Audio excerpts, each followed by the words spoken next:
সময়ের কসম আল্লাহ পাক কি কারণে করছেন? আপনাকে তিনটা পয়েন্ট বলছি মাত্র। এক, আল্লাহ পাক আমাদেরকে বোঝাচ্ছেন যে সময় বা টাইম আমাদের জীবনে প্রচন্ড রকম গুরুত্বপূর্ণ। একটা দিন বা একটা রাত, একটা ঘন্টা বা একটা মিনিট, একটা সেকেন্ড আমরা অযথা অপচয় করতে পারবো না। এই হায়াতটা আমাদের কেনা নয়, বরং আল্লাহ পাকের দেয়া। অতএব আল্লাহর দেয়া নিয়ামতকে আমি যা ইচ্ছা তাই ভাবে অপচয় করতে পারি না। তাহলে কিভাবে আমি সময়টা কাজে লাগাবো? এক কথায় উত্তর কি? 24 ঘন্টায় নবী সাল্লাল্লাহু আলাইহি ওয়াসাল্লাম যেভাবে চলেছেন, ঘুমিয়েছেন যেভাবে, উঠেছেন যেভাবে, ইস্তেঞ্জা করেছেন, খেয়েছেন, ঠিক আছে, ব্যবসা বাণিজ্য করেছেন, তার জনগণের সাথে তার দায়িত্ব পালন করেছেন, কোরআন তেলাওয়াত করেছেন, জিকির করেছেন, নামাজ পড়েছেন, সাদাকা করেছেন, প্রয়োজনে যাকাত দিয়েছেন, এই যে বিষয়গুলো তিনি ডিল করেছেন 24 ঘন্টার প্রফিটিক লাইফস্টাইল। এই প্রফিটিক লাইফস্টাইলটা আমাদেরকে পালন করতে হবে। এটা খুব ডিফিকাল্ট এখন, কিন্তু আমাদের করতে হবে সবাইকে। পারবেন ইনশাআল্লাহ? যুব সমাজের প্রতি নাসিহাত, আল্লাহর ওয়াস্তে তাড়াতাড়ি ঘুমানোর অভ্যাস করেন এবং ফজরের নামাজ জামাতে পড়ার চেষ্টা করেন। ফজরের আধা ঘন্টা আগে ওঠার চেষ্টা করেন, শেষ রাত্রে 2 রাকাত নামাজ পড়ে আল্লাহর কাছে কান্নাকাটি করার চেষ্টা করেন। আল্লাহ পাক তৌফিক দান করুন। রাতে যদি আর্লি ঘুমাতে না পারি, অলরেডি আমরা দেরি করে ফেলেছি, তাহলে আমরা আর্লি উঠতে পারবো না। উঠতে না পারলে সারাদিন আপনি টাইমকে ব্যালেন্স করতে পারবেন না। এই অল্প সময়ের মধ্যেই, এই 60, 70, 80 বছরের হায়াতের মধ্যেই আপনাকে এত কিছু কাজ করতে হবে। তাই প্রত্যেকটা দিন রাত যদি কাজে না লাগাই, তাহলে কখনো এই সময় আমাকে ছাড় দিবে না। আমরা সময়কে মূল্যায়ন না করলে সময় আমাদেরকে কোনোদিন মূল্যায়ন করবে না। শেষ বয়সের জন্য ডায়াবেটিস আছে, প্রেশার আছে, রোগ ব্যাধি আছে, এগুলো তো থাকেই। বয়স কতটুকু? প্রথমটুকু তো প্রথমটুকুতে তো আমরা হিতাহিত জ্ঞান থাকে না। এই যে 15 থেকে 40, এটাই তো বয়স। আর এই বয়সটা আমরা নষ্ট করছি কিভাবে?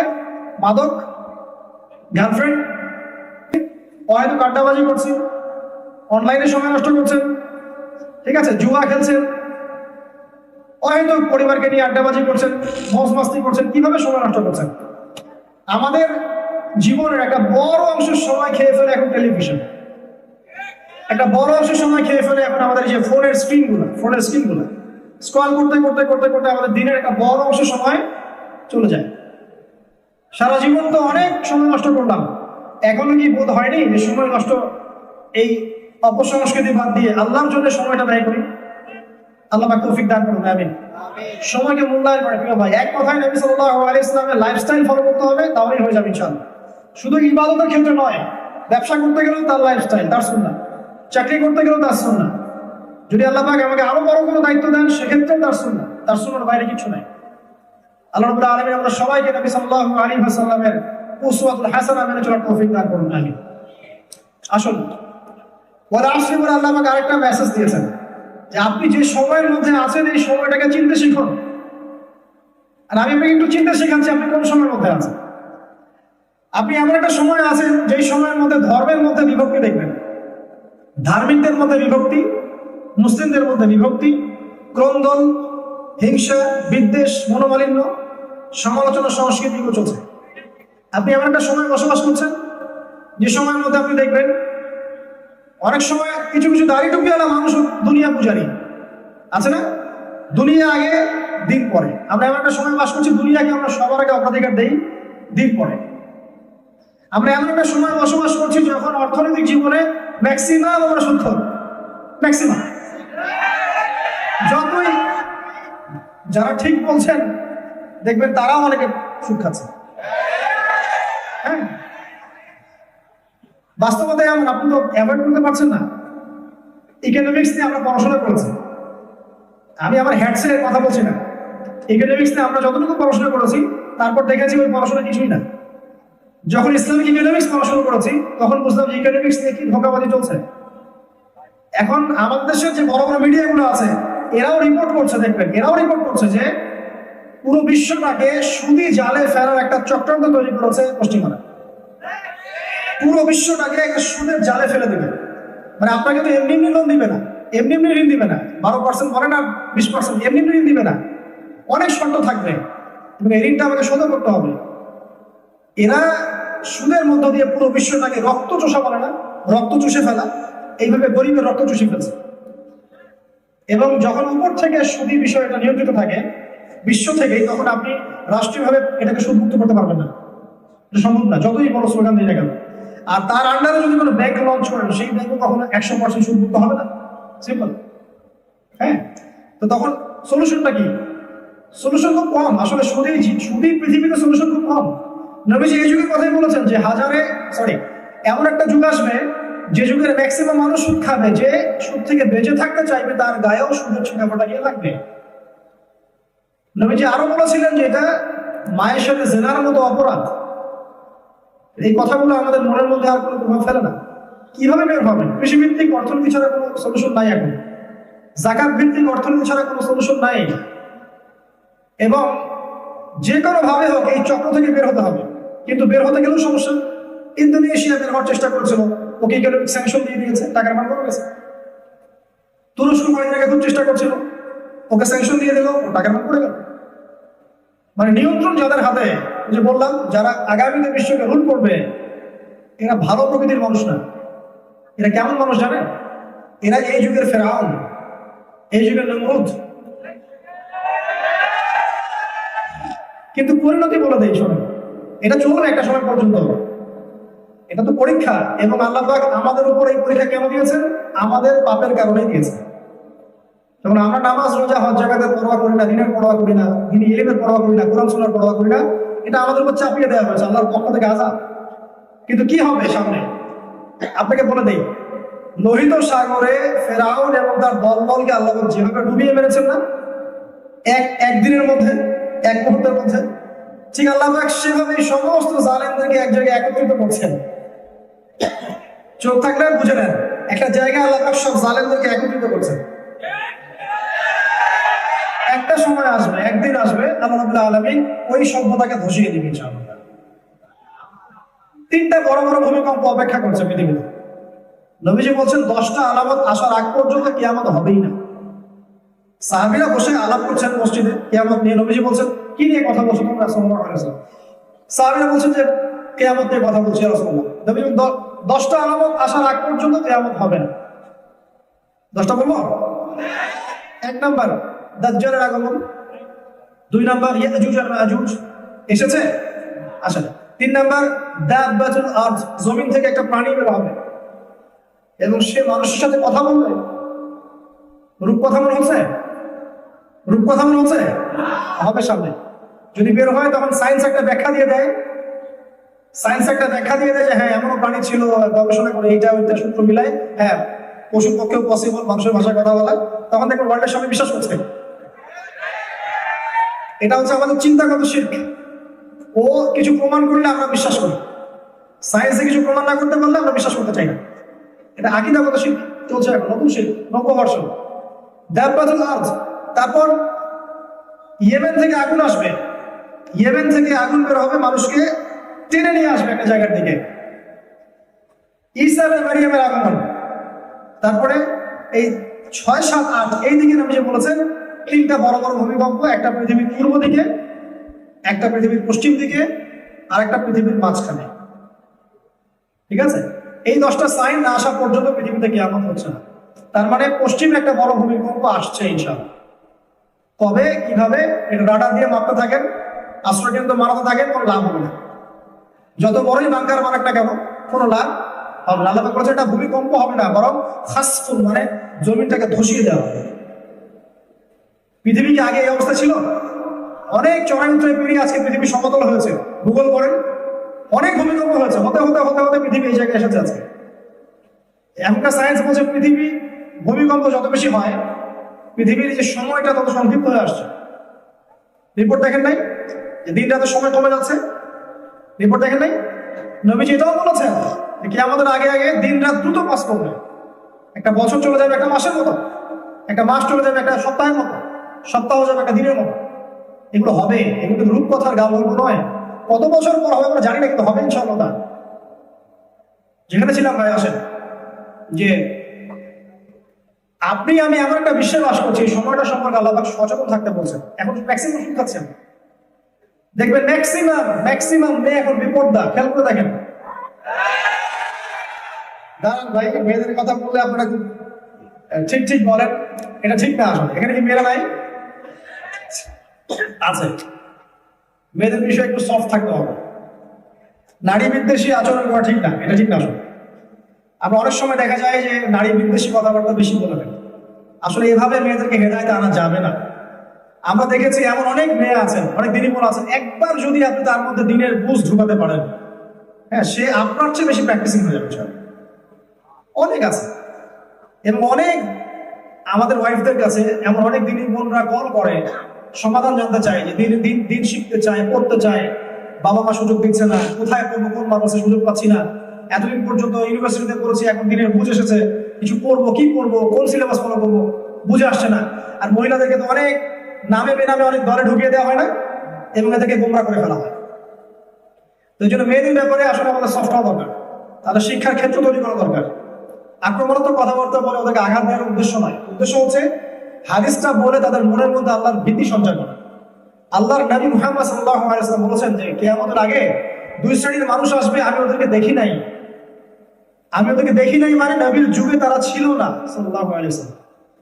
এক শ্রেণী যারা মানুষকে খুবই পিটাবে, হাতে লাঠি থাকবে, তারা মানুষকে নির্মম ভাবে মারবে। দেখতে চান এরা কারা? সারা ওয়ার্ল্ডের দিকে তাকায় দেখেন, বিশ্বের বিভিন্ন জায়গায় তাকায় দেখেন কিভাবে মুসলিমদেরকে মারা হয়, তাকিয়ে দেখেন। আমি বুঝাতে পারবো না একজন মুসলিমের রক্তের মূল্য। নবী সাল্লাল্লাহু আলাইহি ওয়াসাল্লাম মদিনায় বসে আছেন, তাবুক নামে একটা জায়গা আছে, ওইদিকে রোমকরা থাকে, রোমান সাম্রাজ্য। নবী একজন রাষ্ট্রদূত পাঠিয়েছে, রাষ্ট্রদূত বোঝেন, ডেলিগেশনে দাওয়াত দেওয়ার জন্য, ইসলামের দাওয়াত দেওয়ার জন্য। তো সে দাওয়াত দিয়েছে, রাষ্ট্রদূত তাকে ধরে হত্যা করে ফেলেছে। এত বড় সাহস, আমাদের ইসলামের দাওয়াত দাও, কোথাকার কোন মরুভূমি থেকে আসছো তোমরা, অসভ্য, নাউজুবিল্লাহ, এইসব কথা বলেছে, করে সাহাবীকে হত্যা করে ফেলেছে। নবী সাল্লাল্লাহু আলাইহি ওয়াসাল্লাম এই একজন সাহাবীর রক্তের বদলায় 30,000 সেনাবাহিনী রেডি করে তাবুকের দিকে পাঠালেন। 4 মাস পায়ে হেঁটে তারা তাবুকে গিয়েছেন, শুধু এটা জানান দেওয়ার জন্য যে একটা মুসলিমকে হত্যা করে তাদেরকে ছাড় দিব না। সারা বিশ্বে আপনি তাকায় দেখেন মুসলিমদের অবস্থাটা দেখেন, লাঠি থাকবে যারা প্রচন্ড প্রহার করবে মানুষকে। আর 2 নাম্বার, প্রিয় দিনী বোন, আপনার জন্য হাদিসটা, 2 নাম্বার এক শ্রেণীকে আমি দেখি নাই, তারা হচ্ছে নিসাউন কাসিয়াতুন আরিয়া, এমন মহিলা যারা কাপড় পরবে, কাপড় ঠিকই পরবে, কিন্তু কাপড় পরেও তারা নগ্ন থাকবে। এই ব্যাখ্যা করার কোন দরকার আছে এখন আমার? এখন সবাই এই ব্যাখ্যা জানেন, এটা ব্যাখ্যা করার কোনো প্রয়োজন নাই। এটা কি বোঝাচ্ছেন নবী সাল্লাল্লাহু আলাইহি ওয়াসাল্লাম আপনি খুব ভালোই জানেন, আপনার বিবেক খুব ভালোই জানে। নিজে চিন্তা করেন নিজের পোশাকটা কেমন হচ্ছে। মহিলাতুন নামিলাত, নবী আরো বলছেন, না শুধু কাপড় পরে নগ্নই থাকবে না, বরং এরা নিজেরাও পুরুষদের দিকে আকৃষ্ট হবে এবং পরপুরুষকে আকৃষ্ট করবে। তারা জান্নাতে যাবে না, নবী বলছেন তারা জান্নাতে যাবে না, জান্নাতের গন্ধও পাবে না। যদিও বা জান্নাতের গন্ধ 40 বছরের দূর থেকে পাওয়া যায়।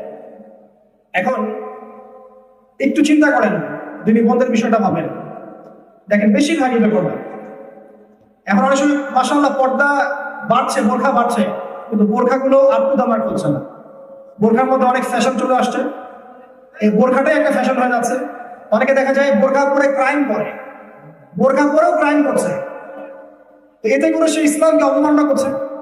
এই তো কয়দিন আগে দেখলাম বোরখা পরে একটা মেয়ে একজনকে চুমু খাচ্ছে, এতে করে সে কিন্তু বোরখাকেই অবমাননা করছে।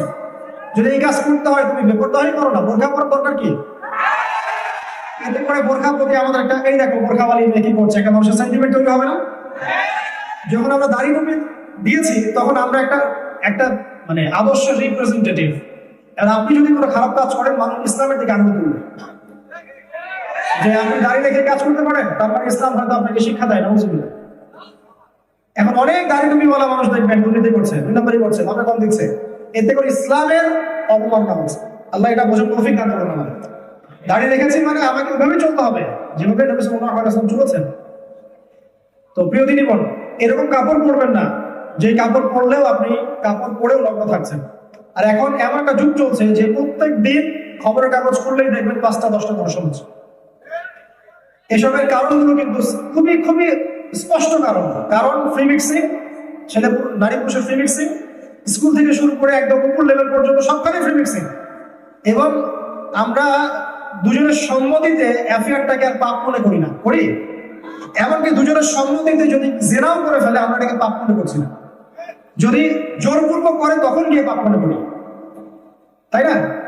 এরপরে আবার মিডিয়া আছে, এবং বাইরের মিডিয়াগুলো আমাদেরকে পরকীয়া শেখাচ্ছে, এইটা একটা ফ্যাশন শেখাচ্ছে, বেপরদামি শেখাচ্ছে, আমাদের মুসলিম পরিবারের মা বোনটা একটু শিখছে। এর উপরে সবচেয়ে বড় মহামারীটা হচ্ছে পর্নোগ্রাফি। পর্নোগ্রাফি সবার ফোনে ফোনে, সবাই বাসায় বাসায় পর্নোগ্রাফি দেখছে, মাশাআল্লাহ, নাউজুবিল্লাহ। এবং এখন মেয়েরাও এগুলো দেখছে। তো যখন ভিতর থেকে মানুষ এগুলো দেখছে, তখন কিন্তু ইন্টারনালি সে একটা পশুতে পরিণত হচ্ছে। যে ব্যক্তি পর্নোগ্রাফিতে আসক্ত হয়, সে কিন্তু কখনো একটা মেয়ের দিকে সম্মানের চোখে তাকাতে পারে না। সে দেখবে একটা মেয়ের দিকে শুধুমাত্র একটা ভোগের দৃষ্টিতে, তার কাছে মেয়ের সম্মানের কিছু না। এতে করে সমাজে ফিতনা আর ফাসাদগুলো বাড়ছে, ধর্ষণ বাড়তেই থাকবে, কমাতে পারবেন না আপনি। এর উপরে কিছু আইনের ফাঁকফোকর আছে, যে প্রত্যেকটা ধর্ষণের বিচার হচ্ছে না। অনেক সময় দেখা যায় পার পেয়ে যাচ্ছে, তখন দেখা যায় যেহেতু একটা দৃষ্টান্তমূলক শাস্তি হচ্ছে না। দৃষ্টান্তমূলক শাস্তি কেমন? ওই যে সক্রেটিস বলেছে খ্রিস্টের জন্মের আগে, আমরা পড়েছি ফিলোসফিতে, অ্যারিস্টটল বলেছিল, প্লেটোরা বলেছিল যে কেউ যদি মানে হত্যার মতো কোনো পাপ করে, তাকে জনগণ সবার সামনে নিয়ে এসে হত্যা দাও, মানে মৃত্যুদণ্ড দাও, তাহলে সবাই যখন দেখবে অটোমেটিক তারা এটা থেকে দূরে থাকবে। এটা কিন্তু আমাদের কনসেপ্ট অনেক পরের কনসেপ্ট, এটা ওই গ্রিকদের কনসেপ্ট, একদম খ্রিস্টপূর্ব শতাব্দীগুলো ছিল, তখন সক্রেটিস এই কথা বলছে। ইসলাম কি দোষ করেছে? ইসলাম বলেছে চুরি করলে হাতটা কেটে দাও এবং সবার সামনে কেটে দাও, যাতে সব চোররা দেখে শিক্ষা নেয়। এটা ইসলামকে অপরাধ করেছে? আমি কি আল্লাহর চেয়ে বেশি বুঝি মানুষের সাইকোলজি, কিভাবে মানুষকে পাপ থেকে ফেরানো যাবে? জানি আমরা এটা এখন করতে পারবো না, এটা আমরা জানি, আমরা এখন পারবো না। এই বিষয়টা আপনি যদি আমাকেও দায়িত্ব দেন, আমিও পারবো না, কারণ ওয়ার্ল্ডটাই ফ্রেম করা এভাবেই। কিন্তু ইনশাআল্লাহ তাআলা এটা আপনি নিশ্চিত থাকেন, অদূর ভবিষ্যতে পুরো ওয়ার্ল্ডেই এই শাসন আসতে পারছে ইনশাআল্লাহ, এটা নিশ্চিত থাকে। কিভাবে, তখন কত বছর পর আমাকে জিজ্ঞেস করবেন। তো মেয়েদের ব্যাপারে এত আক্রমণাত্মক না হয়ে ওদেরকে বোঝান, পর্দায় নিয়ে আসেন। এবং আজকে খুতবায় একটা কথা বলেছিলাম, এটা একটু মার্ক করে নেন, যে ওদের প্রতি কঠোর হয়ে তাদেরকে লাইনে আনা যায় না। আপনি আপনার ছোট্ট শিশু সন্তান, আপনার ছেলে হোক অথবা মেয়ে হোক, আপনার মেয়ে বাচ্চাটাকে আপনি যেভাবে আদর করেন, ভালোবাসেন, সে জেদ করলে আপনি সবর করেন, তার প্রয়োজন পূরণ করেন, তাকে মানানোর চেষ্টা করেন না? আপনার মেয়ের সাথে কি আপনার কখনো দ্বন্দ্ব হয়? ও তো অনেক জ্বালায় আপনাকে, এটা কিনে চায়, ওটা কিনে চায়, তাই না? কিন্তু আপনি কিন্তু সবর করেন, ডিল করেন, রিল্যাক্স থাকেন, সহ্য করেন, তাকে এটা কিনে দেন, ওটা কিনে দেন, ঘুরতে নিয়ে যান, বোঝান। এইরকম সাইকোলজিক্যাল ডিল যদি আপনি আপনার ওয়াইফের সাথে করতে পারেন, আপনি ফ্যামিলিগত জীবনে হ্যাপি ইনশাআল্লাহ। আর যদি লাঠির উপর থাকেন, আপনি কখনো হ্যাপি হতে পারবেন। মেয়েদেরকে এইভাবে লাইনে আনা যাবে না। অভিজ্ঞতা ভাই, অভিজ্ঞতা। আর এই বিষয়ে অ্যাটলিস্ট আপনার চেয়ে আমার অভিজ্ঞতা ডাবল, ঠিক আছে? তো ওদের প্রতি এত কঠোর হয় না, সফট হন। পরিবেশটা এমনই যেখানে বেশিরভাগ মেয়ে বেপরদায় চলছে, ওদেরকে বুঝিয়ে সুঝিয়ে আল্লাহর দিনের পথে আনতে হবে ইনশাআল্লাহ। আল্লাহ তৌফিক দান করুন। তবে একটা খালি হাদিস তাদের জন্য বলছি আমি, মেয়েদের জন্য গুড়িয়ে নেওয়ার আগে, সেটা হলো, প্রিয় দিনীগণ, রাসূল সাল্লাল্লাহু আলাইহি ওয়াসাল্লাম আপনাকে 4টা কাজ করতে বলেছেন। এই 4টা কাজ যদি আপনি করতে পারেন, নবীজি বলেছেন জান্নাতের যে কোনো দরজা দিয়ে ইচ্ছা আপনি প্রবেশ করতে পারবেন। এই সুযোগটা পুরুষদের জন্য নাই। 4 নম্বরের প্রথম কাজ, আপনাকে 5 ওয়াক্ত সালাত করতে বলা হয়েছে। 5 ওয়াক্ত সালাত টাইম টু টাইম করবেন। আজান হয়ে গেছে, নামাজ, ব্যাস। 2, রমাদান মাসের সওম। এখানে খালি ফরজ সওমের কথা বলা হচ্ছে, নফল সওমের কথাও বলা হচ্ছে না। 3 নম্বর, লজ্জাস্থানের হেফাজত, মানে আপনার খাস পর্দার কথা বলা হচ্ছে। আর বারবার মনে রাখবেন, পর্দা শুধু পোশাকের বিষয় নয়, এটা মনেরও বিষয়, কথারও বিষয়, হাঁটা চলারও বিষয়। প্রত্যেকটা বিষয়ের মধ্যে পর্দা আছে, প্রতিটা বিষয়ে পর্দা আছে। আপনি সূরা কাসাস পড়েন, সূরা কাসাস, সূরা মুমিন পড়েন, সূরা মুমিন, সূরা আহজাব পড়েন, সূরা নিসা পড়েন এবং সূরা তালাক পড়েন, দেখবেন পর্দা কি জিনিস আপনি বুঝতে পারবেন। আল্লাহ পাক একজন মেয়ের হেঁটে আসার প্রশংসা করেছেন। মুসা আলাইহিস সালাম গাছের নিচে বসে আছেন, শুআয়ব আলাইহিস সালামের মেয়ে হেঁটে হেঁটে আসছেন। আল্লাহ পাক সেই হাঁটাটা পর্যন্ত কোরআনে বলেছেন যে সে লাজুক ভঙ্গিতে হেঁটে হেঁটে আসে। এখনকার জেনারেশনের মধ্যে হাঁটা পাবেন কোথায় আপনি? তো নিজের সম্মান নিজে নষ্ট করেন না। 5 ওয়াক্ত নামাজ পড়েন, রমজান মাসে সাওম রাখেন, লজ্জাস্থানের হেফাজত করেন, খাস পর্দায় আসেন ইনশাআল্লাহ। 4 নাম্বার, স্বামীর আনুগত্য করেন। স্বামী আপনার পর কেউ না, আপনার কোনো ক্ষতি চায় না তারা। স্বামীরা বাইরে অনেক কিছু ডিল করে, পলিটিক্স ডিল করে, ব্যবসা বাণিজ্য ডিল করে, হ্যাঁ, পেশায় থাকে, শিক্ষকতা করে, দিনের কাজ করে, তারা অনেক বিষয় নিয়ে ব্যস্ত থাকে। এই জন্য একজন পুরুষের মাথায় অনেক কিছুর পেরেশানি থাকে। তাই বাসায় ঢুকলে আপনি তার পেরেশানি রিলিফ করেন। উল্টা যদি আপনি বাসায় ঢোকার সাথে সাথে তাকে আরো 10টা পেন দেওয়া শুরু করেন, তাহলে তো সংসারের মধ্যে ফিকশন শুরু হবে। স্বামীর আনুগত্য করেন, নেক কাজে স্বামীর আনুগত্য করেন, খারাপ কাজের আদেশ করলে আপনি স্বামীর আনুগত্য করবেন না। আনুগত্য কি জিনিস? স্বামী যদি বলে বেপরদায় চল, আপনি চলবেন না। স্বামী যদি বলে নামাজ পড়া, আপনাকে করতে হবে। ভালো কাজে আপনি স্বামীর আনুগত্য করবেন, খারাপ কাজে করবেন না। আল্লাহ পাক তৌফিক দান করুন, আমিন। আমরা দোয়া করি আল্লাহ পাক আমাদের মা বোনদেরকে খাস করতে আসলে তৌফিক দান করুন, এবং তাদের গর্ভ থেকে আল্লাহ পাক আমাদেরকে এমন সন্তান দান করুন যে সন্তানরা হবে ইসমাঈল আলাইহিস সালামের মতো, যে সন্তানরা হবে খালিদ বিন ওয়ালিদের মতো, আলী ইবনে আবি তালিব, উমর ইবনে খাত্তাব তাদের মতো। আল্লাহ পাক কবুল করুন, আমিন। বুড়িয়ে নেওয়ার আগে জাস্ট এতটুকু বলছি যে সময় আপনি আছেন, সময়টা আসলে সুবিধার নয়। প্রতিটা ক্ষেত্রে করাপশন আছে, প্রতিটা ক্ষেত্রে। ধর্ম বলেন, ইকোনমিক্স বলেন, পলিটিক্স বলেন, জিওপলিটিক্স বলেন, সব ক্ষেত্রে করাপশন আছে, ফাসাদ আছে, ফিতনা আছে। এই সময়টা সম্পর্কে আপনাকে সচেতন থাকতে হবে, আগামী সময় সম্পর্কে সচেতন থাকতে হবে। একই সাথে অতীতের দিকেও তাকাতে হবে। হিস্ট্রিতে যারাই আল্লাহ পাকের বিধিবিধানের বিরোধিতা করেছে, আল্লাহ পাক কাউকে ছাড় দেন নাই। এটা মাথায় রেখে আল্লাহ পাকের এই কথা মেনে চলতে হবে। ইন্নাল ইনসানা লাফি খুসর, মানুষ ক্ষতির মধ্যে আছে, ইহকালীন ক্ষতি প্লাস পরকালীন ক্ষতি। আল্লাহ পাক এখান থেকে আমাদেরকে 4টা শিক্ষা বলেছেন, জাস্ট 4টা কাজ তোমরা করো, ইনশাআল্লাহ তোমরা এই ক্ষতিগুলো থেকে বেঁচে থাকবে। এক, ইল্লাল্লাযীনা আমানু, যারা ঈমান এনেছে, অর্থাৎ যারা আল্লাহ, ফেরেশতা, আসমানী কিতাব, নবী রাসূল, পরকাল এবং তাকদীরে বিশ্বাস করে, মনে বিশ্বাস করে, কাজে বাস্তবায়ন করে এবং মৌখিক স্বীকৃতি প্রদান করে। ইল্লাল্লাযীনা আমানু, যারা ঈমান এনেছে। 2, ওয়া আমিলুস সালিহাত, যারা আমল সালেহ করে, মানে নবী সাল্লাল্লাহু আলাইহি ওয়াসাল্লামের দেখানো পথে চলে, সিম্পল। ওয়া তাওয়াসাউ বিল হক, এবং যারা পরস্পরকে সত্যের উপদেশ দেয়, অর্থাৎ হকের উপদেশ দেয়। এবং 4, ওয়া তাওয়াসাউ বিস সবর, এবং যারা পরস্পরকে ধৈর্যের উপদেশ দেয়। ঈমান, আমল সালেহ, নেক আমল বেশি বেশি করে করা, হকের দাওয়াত দেয়া এবং সবর করা।